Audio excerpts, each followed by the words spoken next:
Hoy vamos a conversar de un tema que me parece bastante interesante y es algo que he hablado con algunas personas de rol en casa. Es un tema que me parece divertido porque lo he tratado de ver desde mi punto de vista como narrador y desde mi punto de vista como jugador.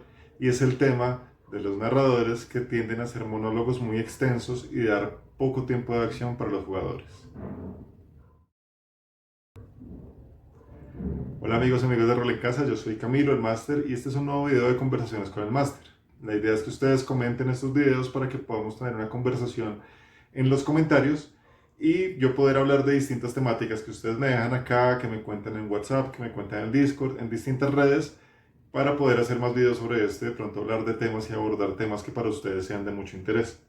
Hoy particularmente hablaremos de los narradores monólogo, que acostumbran mucho a seguir y a seguir su narrativa, pero dan poco tiempo, poco espacio para que los jugadores puedan también narrar sus personajes. Esta es una práctica que pasa a veces muy inconsciente, sobre todo cuando uno tiene poca experiencia narrando y cuando uno no es tan introspectivo o como que uno no se fija tanto en los posibles errores que pueda tener cuando está haciendo su narración. Primero les cuento un poco pues de qué va esto y luego les daré algunas de las guías que yo tengo a nivel personal para poder evitar el monólogo extenso.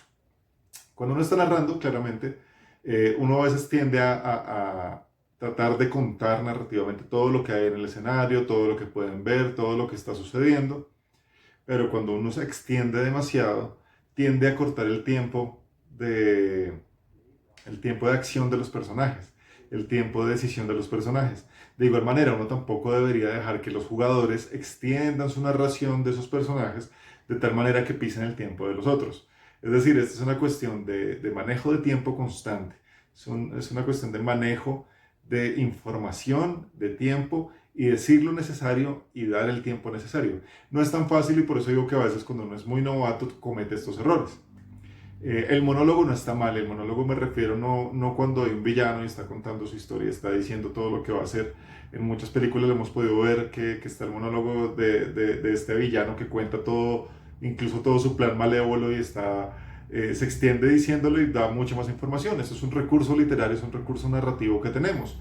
El problema es cuando nosotros tenemos, como narradores, tenemos una narración extensa del mundo donde estamos, damos un contexto del mundo en el que estamos, del ambiente, de los personajes no jugadores y al final tenemos un pequeño espacio para los jugadores como tal. Ese es el asunto cuando esto pasa. Eso se nota muchísimo y es algo que va a afectar bastante las decisiones de los jugadores, por eso es que hay que evitarlo. Tanto importante que los jugadores expresen estas situaciones a sus narradores para que vayan mejorando, como los narradores irse dando cuenta de las decisiones que toman y darse cuenta de qué tanto espacio le estás dando. Imagínate que están jugando algún juego tipo como Pictionary o algo similar que tienen un reloj de arena en el que tú lo pones y tienen un tiempo determinado para tomar acciones. Si ese reloj de arena lo pones hacia los jugadores, también deberías ponértelo tú como narrador hacia tus personajes no jugadores y hacia la descripción que estás haciendo del territorio.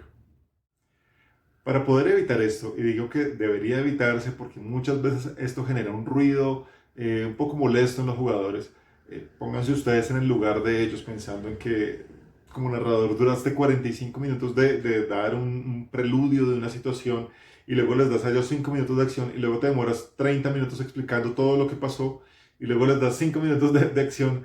Esto genera un desazón. No digo que sea algo completamente negativo, hay mesas que son extremadamente narrativas, pero sí recuerda que la historia va en doble vía. Los narradores cuentan y ponen en escena todo lo que viene y los jugadores deben poner en escena todo lo que quieren rolear de su personaje. Entonces debes dar también un tiempo muy similar. Para poder evitar esto, lo que yo hago es hacer algo en otras técnicas les llaman chunking, que es como dividir en pequeños pedazos lo que vas a narrar. Yo hago generalmente una cuestión que es el preludio, toda la cuestión de escena, de describir el lugar, describir geográficamente, darles toda la situación. Luego viene el pedazo de ellos donde van a interactuar con esto y luego viene otra situación donde presento tal vez personajes no jugadores, otras cosas de entorno. Esta cuestión de chunking, de estar pensando en pedazos, me sirve a mí muchísimo para poder llevar una narrativa un poco más fluida. Personalmente a mí me estresa un poco, me da algo de ansiedad cuando mis jugadores se demoran mucho narrando y siento que hay un jugador que se está quedando rezagado. O cuando yo siento que me estoy extendiendo y siento que estoy dejando a alguien rezagado. Entonces, personalmente yo trato de utilizar muchas técnicas para tratar de narrar, pero que sea una cuestión constante y conjunta con ellos. Esta cuestión de chunking te va a servir muchísimo, sobre todo cuando estás preparando tu historia y cuando quieres lograr contar las cosas, pero también quieres que los personajes se apropien de la historia. Otra cosa que puedes hacer también para poder hacer que esto fluya es, al terminar completamente tu narración, al terminar este preludio que puede durar lo que tú quieras que dure, trata de contabilizarlo cuando comiences a hablar, teniendo este tiempo, cuando terminas de contabilizarlo, aprovechando sobre todo las herramientas digitales que no te están viendo totalmente, miras cuánto te llegaste a demorar y trata de dar ese tiempo a los jugadores, o por lo menos una fracción de ese tiempo, pero que sea significativa. Si yo me demoré 40 minutos dando mi preludio y tengo 4 jugadores, voy a tratar de darle a cada uno de ellos por lo menos 10 minutos para completar los mismos 40 que yo me demoré. Esto va a ayudar muchísimo a la agilidad de tu historia. Es una cuestión que a veces nos pasa que queremos ser tan expresivos y llevar hasta el último detalle de lo que queremos contar, que nos podemos sobreextender y entramos en un territorio de la sobrenarración, diría yo. No es una palabra que exista, pero lo llamaría así como en inglés le dirían como overnarration, como que estás yéndote un poco más allá. Y a veces menos es mejor.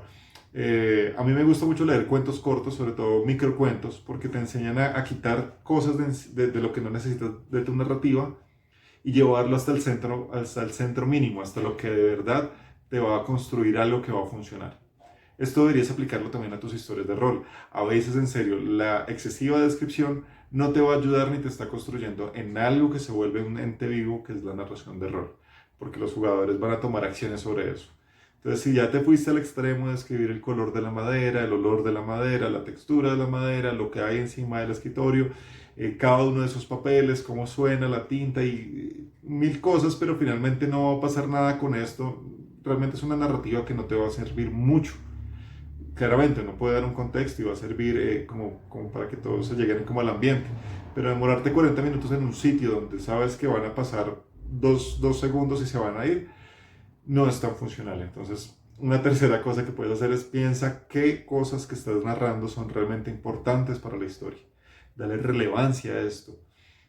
Es como en algún asunto que tú puedes decir, en esta parte puede haber información vital y te demoras en describirlo.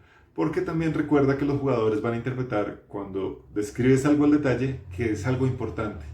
Pero si no lo es, puede que puede que tú lo modifiques en la historia, puede que lo vuelvas algo importante. Pero no quiere decir realmente que lo sea y que tu extensión en la narración haya sido funcional para ello. Entonces trata de priorizar.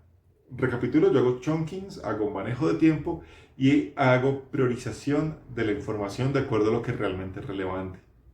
En algunos casos, en serio, es un poco complicado. Me ha pasado, y les digo como anécdota para que sepan que esto me ha pasado a mí como narrador, pero me ha pasado como jugador. Como jugador en la última ocasión nos dieron un preludio grandísimo, nos llevaron medio railroading, si recuerdan, creo que en alguna charla hice esto, de pronto podría, si les interesa, hacer un video sobre railroading y sandbox. Pero básicamente nos estaban encaminando. Ustedes van, llegan a este lugar y misteriosamente después de tanto tiempo ustedes llegaron a este sitio porque tenían que llegar a este sitio. Entonces el narrador nos dio un preludio de 1 hora que yo llegué a calcular por lo que les digo que son procesos internos. Y en esa hora pasaron 1000 cosas que solamente él nos iba escribiendo. Y ustedes llegaron acá y pasó esto, hicieron esto, toda la cosa. Perfecto, vamos a la puesta en escena. ¿Qué van a hacer ustedes al encontrarse esto? Entonces yo les propuse, no, pues vámonos, hagamos un plan mejor porque este sitio se ve perturbador, realmente no es tan interesante. Listo, sigue el siguiente. Entonces ya fue como 30 segundos de mi acción y yo, ok, va al siguiente. El siguiente alcanzó a decir otra cosa, y después llegó el NPJ, el PNJ, perdón, el personaje no jugador, y nos dice, deberíamos ir allá por esto, esto, esto. Y el narrador, además de hacer el monólogo, tomó acciones por nosotros. Esas son ciertas costumbres que hay que quitarse un poco porque recuerden, la idea es que nosotros seamos autónomos. Así como tenemos un ente vivo que es nuestra narrativa, nuestra historia, los jugadores deben también poder ser parte de esto y modificar cada cosa. También deben poder tener decisiones que modifiquen la historia. Entonces en ese caso yo me sentí un poco cohibido porque realmente no pude hacer gran cosa, no pude expresar mi rol, no pude tomar decisiones. me estaban llevando forzadamente a una escena de conflicto que no es que yo no quisiera, pero quería abordarla desde la experiencia de mi personaje. Y como narrador alguna vez me pasó que también me extendí mucho, pero como les digo, no siempre es negativo, desde que sea algo que sea construyendo la historia.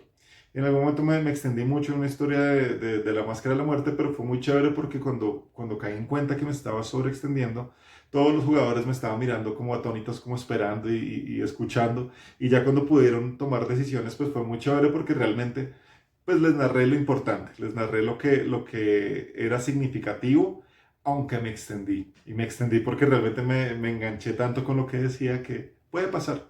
Pero desde que tú lo vuelvas vívido, desde que lo vuelvas funcional, no hay tanto problema. Y ya cuando ellos fueron a actuar, también les dejé como que actuaran y dijeran, interactuaran, hablaran entre ellos, rolearan. Y esto ya te va a ayudar a dar otro dinamismo en la historia.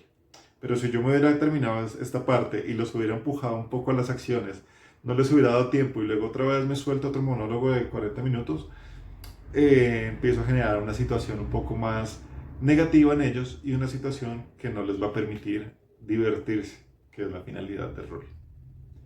Recuerden, yo soy Camilo el Máster, este fue un tema que me parecía muy interesante tocar, lo toco por encima, si quieren que profundice o que hable de alguno de los temas que aborde acá, déjenme sus comentarios, siempre son muy valiosos, son videos muy básicos, basados en mi experiencia, tratando de darle sobre todo algún conocimiento a las personas que están viendo, sobre todo a los novatos. Por favor, dejen sus comentarios, suscríbanse, en la descripción siempre dejo los links de nuestra comunidad Rol en Casa. El Discord también está por ahí, hay unos links rotando. Si quieren pertenecer a nuestro Discord, hay mesas constantes de distintos juegos. Muchas gracias en serio por estar acá. No olviden, nunca dejen de jugar rol y nos vemos en un próximo video.